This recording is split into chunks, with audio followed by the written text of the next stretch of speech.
The 2024 hurricane season is remembered for being one of the strangest and most unexpected in modern history. You had 18 named storms with many notable moments despite not reaching preseason expectations. You had Hurricane Beryl, which barreled through the Caribbean, Yucatán, and Texas in late June and early July as a Category 5 hurricane, which was the earliest on record. You also had Hurricane Milton, which became the first hurricane to have a sub-900 millibar pressure since Hurricane Wilma in 2005, and became a 180-mile-per-hour titan before crashing into Florida, causing extensive damage. But in the chaos, one hurricane stands out, not just for the damage it caused, but the fact that it was forecasted 2 weeks out by ensemble models, its rapid intensification all the way to landfall, and the unexpected damage it caused in Appalachia. In this special one-year anniversary documentary, myself and Storms United will be going over everything, as well as present the perspectives of 3 others who were affected by this. This is the Appalachian Nightmare, the Big Bend disaster, and a storm that has not produced such catastrophic damage since arguably Katrina.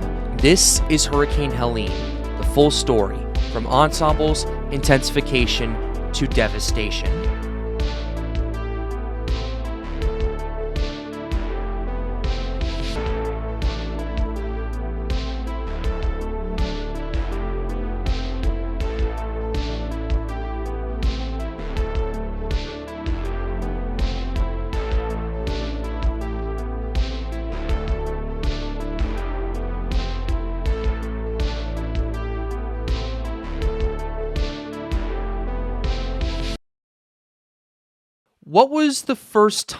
When was the first time that you heard about what would be Hurricane Helene? For this documentary, I interviewed 3 people from Storms United with their experience and their insight on Hurricane Helene as it was going on before, during, and after. The first person we interviewed was Tevold, who was a co-owner of Storms United and actually got to chase and get a first-hand account of what it was like in the eye wall of Hurricane Helene. The second person was Yoshi, who was one of our moderators and got impacts from the outer bands. And the third one was one of our tropical analysts at Storms United, Alex Baller. While not directly impacted by Helene, he definitely was a part of it, and he definitely was watching the experience as it was unfolding. So I felt it was appropriate to have his intake here as well. So for me, it was probably the 15th or the 16th because models started to go crazy. There started to be a crazy signal. So, of course, me being me, I jumped right on that. Yeah, I kind of saw it popping up on the ensemble, so it started getting interesting like 10 days out. I'd say about 17th or 18th, I believe. That's when I started tracking it. Probably earlier, since I believe the signal was about a week out. Either way, we started looking at it fairly early. The first time the signal was noticed with what would become Helene was actually on September 12th, when we started noticing GFS and ensembles popping up on this, and this is something that we would find out after this interview took place.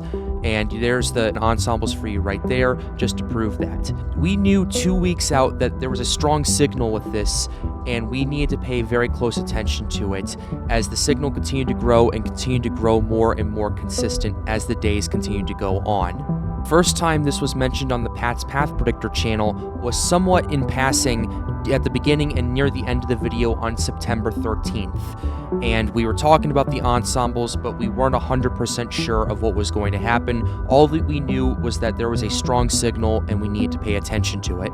And we are watching another potential area of interest according to some long-range ensemble runs, especially the GFS and the European, that we're going to be paying attention to for the next couple of weeks. These scenarios do start to pop up right about now, right about a week out or so, which is pretty interesting. Not saying it's going to develop, not saying it's going to blow up or anything like that, but you got to watch the trends. And this is we've seen the 12Z yesterday have these kind of model trends. You've seen the 0Z last night have these kinds of trends, and you have this 12Z this morning starting to have those kinds of trends, and you're going to want to pay attention to that. This does look like a long-term threat from the gyre. as we got more and more model data from that area in the Caribbean of possible development, one thing that we noticed was how consistent it was and how quickly it was escalating, to the point where on September 18th, the National Hurricane Center ended up designating this as an area of interest, initially at a 20% chance of development. Center, but this area of interest right here is very interesting, considering that they tagged it, as well as just of how consistent all the models have been, and just how consistent everything, all the metrics have been, as well as the Climate Prediction Center now giving this a 60% probability of some sort of development in the next 7 days. When was the first time you guys started to go from, okay, this is hypotheticals, to, oh, this is more serious than we initially thought? I think for me, personally, it was honestly pretty early on, because just the sheer amount of consensus there was early on made it clear, plus the fact there wasn't a lot of wind shear, there wasn't a lot of, inhibiting factors at all. It kind of made it clear to me that there's probably almost no chance that this is gonna bust, this is gonna fail, I just really didn't see that happening, and therefore I took it seriously pretty early on. As the days went on and the NHC slowly continued to increase its chances of development all the way up to 70% by September 21st, it became more and more apparent as well that the conditions were going to be extremely favorable for very powerful development, and the ensembles picking up on that early on were definitely holding its ground for that as well. By the time we got to around September 23rd, which is when we first covered it on stream, things were already in place. You had very low wind shear. You did have a little bit of dry air potentially in front of it, but you also had extremely warm waters, well over 30 degrees Celsius, and ocean heat content well over 175 in the Caribbean. And from then on out, as it started to organize, things only started to escalate from there. This area of interest would become Invest 97L on September 22nd. We are seeing a very major escalation in terms of what is now Invest 97L. Yes, just about an hour ago, at the time of recording this video, this was designated as Invest 97L, and eventually potential tropical cyclone 9 on September 23rd at 11 a.m. We have a lot to talk about with what is becoming potential tropical cyclone 9 and what will soon be tropical storm Helene. I am calling it right now. The next day, Helene was named, and at that point, everything was on the table. Helene was forecasted to be a potential major hurricane that would make landfall near the Florida Panhandle or the Big Bend region. But still, there was a little bit of uncertainty regarding the initialization and development, so we would have to watch as we were covering it on stream on the night of the 23rd. It was around this time that T-Volt decided that he was going to go chase Hurricane Helene, get a first-hand perspective of it, and go right into the eye wall of the developing monster.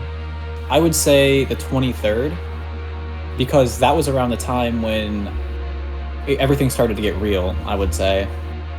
They started to become a major threat to the Big Bend of Florida. We kind of had a grasp on where it was going to go. Basically, that was about the time when I was pretty confident on what I wanted to do, where I wanted to go in my chase. And on the 25th, 2 days later, I ended up taking that and went up to Perry. Helene began to quickly organize and strengthen, as by 11 p.m. Eastern Time, it was already a 60-mile-per-hour tropical storm, as we were covering it live on stream, looking at models, looking at the conditions, and looking at how the storm itself was evolving. It was becoming more and more apparent that Helene was going to be a very bad storm, not just for Florida, but for areas inland in Georgia and the Carolinas. The main concern we had inland was the flood threat, but even then we weren't 100% sure how bad that was going to get, and our main priority was watching the development and the potential impacts in Florida. Helene became a hurricane on the morning of September 25th, but then something interesting began to happen. There was a little bit of dry air intrusion that started to penetrate the core of the structure of Helene that would slow down and eventually stop its intensification temporarily. It would plateau at 85 miles per hour for a period of about 12 to 15 hours before starting to rapidly intensify on that evening and throughout the next day on the 26th. By this point, Florida Governor Ron DeSantis had already declared a state of emergency, and hurricane warnings were issued for parts of the Yucatán Peninsula and the Florida Big Bend region, as well as much of the Panhandle and parts of western Florida on September 24th. This was becoming very apparent that Helene was going to be a very powerful and very destructive storm early on. And as the 26th rolled around, and as we saw Helene start to intensify as it approached land, all hell was about to break loose. The morning of the 26th, when it made landfall, what was it like where you were at? What did you do, and how did you start to plan your day? Well, I woke up in a hotel in Crystal River. This was just inland from the coast up in, where is it, Dixie County, I think? Crystal River, right? I forget. But, so I woke up at my hotel, right? Had TWC on the Weather Channel, right?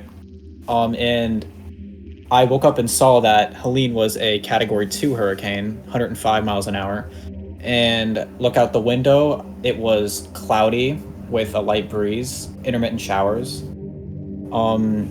So basically, we packed up in the car and right after getting up and just headed for Perry because that's kind of where I wanted to go for the past week. I was very sure it was going to Perry, and so headed up to Perry. And do you want me to continue about how it was like when I got to Perry, or? Yes, please. It was a pretty long drive, actually, longer than I thought it would be. But we arrived in Perry around, I believe, 2 p.m. For this segment of the documentary, we're mainly going to focus on Tevold and, to some extent, Yoshi's experience on this, but I will be giving a general summary as to the intensification, as well as some of the stream coverage we provide at Pat's Path Predictor. Helene would begin to strengthen again at 5 a.m. Eastern Time on September 26th, becoming a major hurricane by 2:25 p.m. thanks to Hurricane Hunter aircraft. It was at this point that Tevold was getting into position in Perry and was starting to see the first slow impacts of the storm. Helene is rapidly intensifying at this current point in time. As you can see, maximum sustained winds are at 125 miles per hour. I personally think they are a bit higher at this current point, and we do have recon going in to confirm nor deny that suspicion. Minimum central pressure is 951 millibars. The pressure right now is plummeting in Helene. The pressure dropped 8 millibars in an hour before this advisory came out. When did you first start getting impacts from Helene? When were the very earliest impacts? I would say it was very gradual. It wasn't like very quick, because I would say our first light rains probably came in around 4 p.m., which by that time, if my memory serves me correctly, the pressure was around 998 millibars in Perry, which was very surprising to me because the pressure was so much lower than the environmental pressure, yet there was almost nothing. And it didn't even get like properly windy until probably around 7 p.m. And by that time, I had actually relocated to a gas station about 4 miles north of Perry because the sheriff said that he'd arrest anyone that stayed in Perry. The footage you are seeing now is actually Tevold's, and he has given me permission to share this for this documentary to both encapsulate the impacts as well as the intensification of Helene as it was approaching him. At the same time that impacts were starting for him, Daniel, a now former administrator at Storms United, started to stream on my channel covering the landfall and providing extensive coverage for that with multiple members of Storms United. Behind the scenes as well at Storms United, there was quite a lot of concern and a lot of freaking out about Tevold going out and chasing Helene, considering how powerful it had become. Already a Category 4 hurricane by late in the afternoon, and we were very concerned with his safety. However, as he explained to me in the interview, he was in a relatively safe area the entire time, and ultimately nothing bad happened to him. So you relocated 4 miles to the north at a gas station. How long were you there? I was there from, I think, around 7 o'clock up until just after 9. which in that time frame, we watched the winds build from maybe 15 miles an hour, I would say, gusting maybe like 20, 25, watching the pines bend up to about some, I would say, tropical storm force gusts started coming in. We started getting the bands, really heavy rains, and sheets of rain started ripping through the sky. I would say 50 plus mile an hour gusts right before I left. And at that time, so the reason I left, actually, even though that spot was actually pretty safe, all things considered, was because people on Storms United were actually getting mad at me because they thought that I was gonna die. And I was tired of getting yelled at, basically. How much grief who gave the most grief, and how much grief did they give? Radix. That dude, oh my god. He was trying to convince everyone that I was going to die, that I was gonna drown in surge or something, even though I was at 40-foot elevation. And this is funny looking back, but genuinely the spot I was in was very safe. I had no threat of debris whatsoever because I was protected by a tree line, but it was way too far back to actually impact me, but it was close enough to protect me from the winds. And there was a power line there, but it was too far away to fall on me. So I was actually in a really safe position there. Shortly after 9 p.m., TVOL began to relocate up from Perry to Madison for the eye wall and for the worst part of the storm. So after leaving that gas station, I was on the road for right around an hour and ended up the next town north from Perry, which is a small town called Madison with about 3,000 people. And so even there, I was in the line of fire from the hurricane. But honestly, I think actually I should take a second to talk about the drive. It was actually very scary. All right, because there were strong winds blowing across the road with all these big bending trees. There was no street lights. You couldn't see anything. And it was kind of scary, but everything turned out okay. And when I saw the lights in Madison, it was kind of like a breath of relief for me, you know?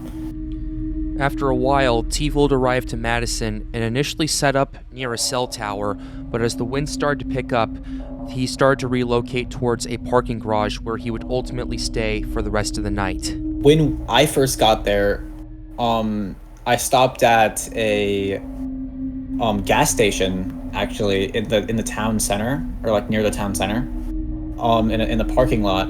But I ended up relocating from there because there was a cell tower that I was afraid would fall. And so basically that kind of spooked me. I ended up relocating to a gas station a little bit down the street, and ended up riding out the hurricane there because it was a strong concrete building that I was confident would survive. And it was kind of at an angle where I could avoid all the debris. By the time TVOL relocated to Madison, I came back to help the stream as Helene was about to make landfall as a 140-mile-per-hour Category 4 hurricane. It was also at this point where the eye wall was coming on shore and TVOL was about to get the brunt of it.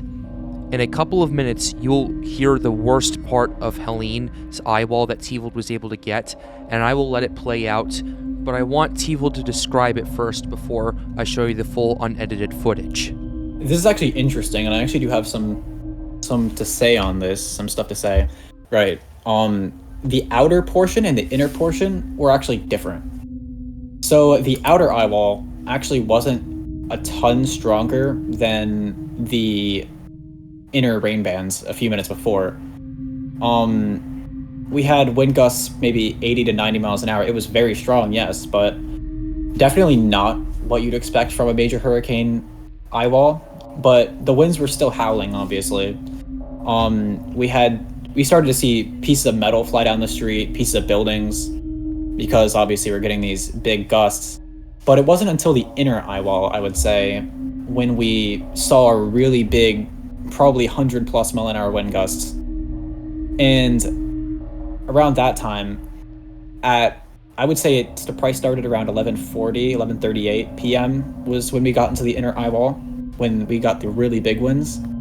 And I took a pressure measurement at 11:41 of 965 millibars. And during that time, we saw a ton of debris fly down the street. I actually have some of it in my videos, but a lot of the time I was checking radar or recording since I was doing everything just from my phone, so I probably didn't catch all of them, like all the pieces of debris. But there was a lot of metal, a lot of crashing sounds. And also this crazy roar was just constant for the entire duration of the eye wall. And it was just probably one of the craziest things I've ever heard in a storm. Here is that video.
I haven't seen a single mesovortice yet. That's good.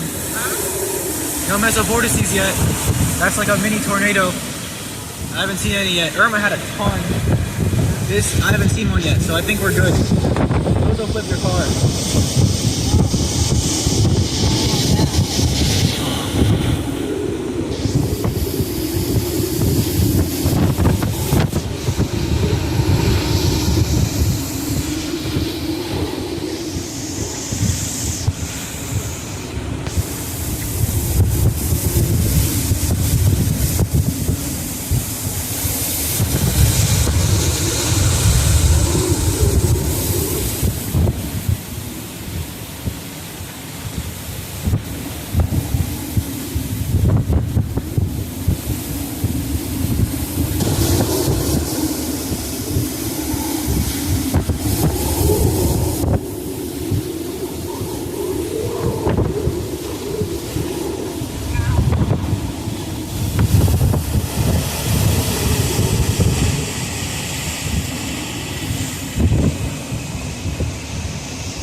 Hurricane Helene would make landfall at 11:20 p.m. Eastern Daylight Time on September 26th, 2024, as a Category 4 hurricane officially with winds of 140 miles per hour at peak intensity. Unfortunately for many, the nightmare was just beginning, as the rest of the Florida Panhandle, Georgia, and the Carolinas were now in the line of fire. All right, Brendan, we have a landfall. 140 miles an hour, pressure of 938. What are your thoughts? Mhm. Whenever you're ready. I really, I have nothing else to add from the last couple of live streams we did. The only thing I'm going to say at this point is our thoughts and prayers are with those that are impacted, from the Big Bend all the way up to as far north as Asheville, North Carolina. Agree. You Yep. could see some catastrophic flooding. While Tevold was chasing Helene in Perry and Madison up in North Florida, another one of Storms United's moderators, Yoshi, was also getting impacts from Helene on the 26th. And we will share his story briefly right here. I woke up at around, I want to say like 10:30 a.m. That's my first messages on Discord, which is a pretty good indicator. And, the first thing I did, of course, was track Helene. That was a big news. That's what I initially thought. I went out around 2 p.m. Again, everything was gloomy. We had stratiform clouds up there, ton of cirrus. Not a lot of rain. That's one thing I was a bit surprised by in the beginning. Not a lot of rain. At 11:28 a.m., I got a pressure reading of 1,002 millibars. That's something you don't get normally, of course. So I assume, that means that I'm now getting, quote-unquote, affected by the hurricane. And as it came through the day, it eventually got worse and worse and worse. I had to move back into my room once it became nightfall. The eye wall was fairly far away from me by that time. It wasn't ever really near me, or else I'd see much lower pressures. Now, I could probably ask my mother what happened during Helene, because she knows a lot more, she remembers a lot more about it than me. But it was pretty bad, according to her. What were the worst conditions you faced on that day, personally? Well, earlier in the day, we had wind gusts, but the absolute worst conditions, I think, were in the early evening, when it passed closest to me. As Helene cruised through the rest of North Florida and Georgia, it began to rapidly weaken due to land interaction, losing major hurricane strength within a couple of hours, and then eventually dropping hurricane strength altogether by the early afternoon of September 27th. From this point on, Hurricane Helene became less of a surge maker and less of a wind maker and more of a rain maker for Appalachia, as from there, massive amounts of rainfall exceeding 20 plus inches was falling across much of the region, with some areas peaking at 30 inches of rain, and particularly in western North Carolina. The flash flooding there was absolutely horrendous. At the same time, this was somewhat unexpected despite the high risk issued from the Weather Prediction Center. So despite the forecasts, much more rainfall fell than expected and resulted in the catastrophic flash flooding that would ultimately go to wipe out much of North Carolina. Well, I think personally it was forecasted the best we could. QPFs were around 8 to 10 inches, and obviously, we surpassed that quite a bit. But there was messaging that a pretty bad flood risk was going to happen in western North Carolina, especially. There was a high risk issued, I think, not too long before.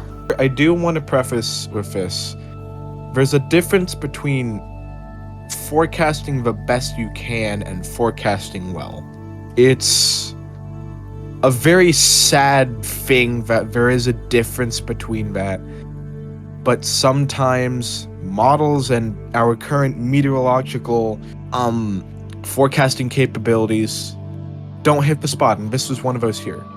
The NHC, WPC, and the local counties that represented the Tennessee, North Carolina, and Asheville areas, they did their best. They said about, as Alex said, 8 to 10 inches. It slowly went up, maybe to 12 to 14. I'd say that's the highest they had until they started rapidly going up due to real-time values just being basically off the charts. And because of this unexpected rainfall, western North Carolina got the worst damage from Helene. For all intents and purposes, Asheville was pretty much wiped out, as well as hundreds of villages across the Appalachian regions in Tennessee and North Carolina.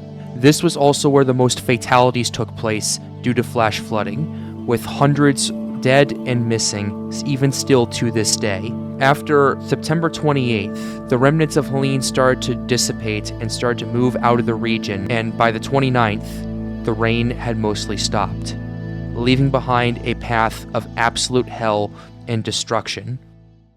What was the aftermath like? So the aftermath, from what I saw when I was in Madison, I was there until around 3 p.m. the day after. So there was no power throughout the entire county. The entirety of Madison County had no power whatsoever. So everyone was basically just piled up at this one, like, 7-Eleven, and because they had a generator, and they were all basically trying to get power from there. Everybody was going there for AC and all that, you know. Basically just like, there were so many people there. That was the last place you get gas, because nowhere else had gas around. And so there was obviously debris in the streets, but it actually got cleaned up pretty fast. They got all the streets cleared by about midday. Yeah, everyone was kind of just in survival mode, it seemed. Everybody was basically just doing their own thing, you know. I wouldn't say it was the worst thing ever. It definitely could have been worse, in Florida at least, where I was. While the historic flash flooding in North Carolina overshadowed the impacts in Florida, for good reason, the damage there was still very catastrophic. Across much of the Big Bend region, up to 16 feet of storm surge impacted the coast, and winds over 100 miles per hour impacted way inland, even crossing the border into Georgia.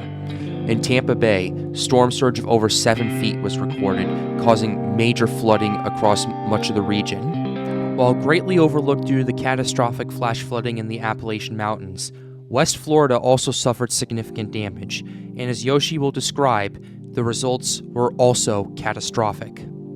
There's 2 places I can talk about. My church, which is a main part, but also my home. There was some tree damage to our front yard tree. We have a tree in the front yard, which luckily didn't fall on our house, thank the Lord. And one of its branches almost fell off. It was like super close. You could see the wood bands, kinda. But other than that, we weren't really that much affected, at least things I can talk about. Right. But the church, I remember a lot about my church. I'm not gonna say where it is, what it was. I mean, I can tell you where it is. It was in Hudson. So for context, we have 2 churches, actually. Rather, 1 church, 2 buildings. One just west of US Highway 19, one just east. The west one mainly had surge damage. The east one held out a good bit more because it was more inland. And what I expected did happen, although to a much worse rate than I thought. I probably am going to be pausing a lot to remember, but also because it's slightly emotional for me, because I used to live west of 19, right near that church. Well, technically it was east of 19, but we were connected on 19. We were basically on 19. So, and also because Hudson, Bayonet Point, Arapahoe generally has a low-income population. We can just say that. Not a lot of people had homes. There's a good amount of homes. Not a lot of people had them. Either that or their homes were low quality and generally fairly bad for a hurricane like that. Again, I'd say that Hudson was a disaster waiting to happen. I didn't know surge would get that far inland. I'm pretty sure we were about a mile or two from the coast, the church, the West Church. When I say the church, I'm going to be referring to the West Church unless I say otherwise, because that's the main epicenter. The West Church by that time was the food pantry. We had a food pantry there. And that's where a lot of the homeless people met. And the church allowed the homeless people to rest near the West Church. Personally, and I can't say anything now because the event's over, you can't change your past, but that was, in my honest opinion, that wasn't a good idea. All the homeless people went to the church and the day after, it got flooded. And it wasn't like a simple flood, it wasn't like 1 or 2 feet. Official church estimates, I'm going to say official very lightly here, they said that they had storm surge of about 8 feet. Looking at the photos I was given, I would say it was more 10 feet of storm surge. 10 feet of storm surge. 10 feet of storm surge. Wow. At least 8. That's according to the official church, but my estimates would be 10, personally. Just looking at the photos and Hudson terrain and how powerful the storm was, it's not that unreasonable to say it was closer to 10 feet. I was given the pictures of the inside and the outside, and it was bad. I shared one picture. It is the fridge. The main fridge that we used was completely knocked down from flood, and the pink stuff, that is insulation. I believe part of the roof fell during that time. I don't know how, perhaps from a mix of rainfall and a very weakened roof, since it is a very, very old building. It was built before the main Florida safety codes during the 2000s. I don't know what happened to all the homeless people that were there. They never told me. They have no idea. At least they had no idea. They probably have an idea now, but I was never told. I don't know how much of them. I hope none of them drowned. I hope all of them got out in time.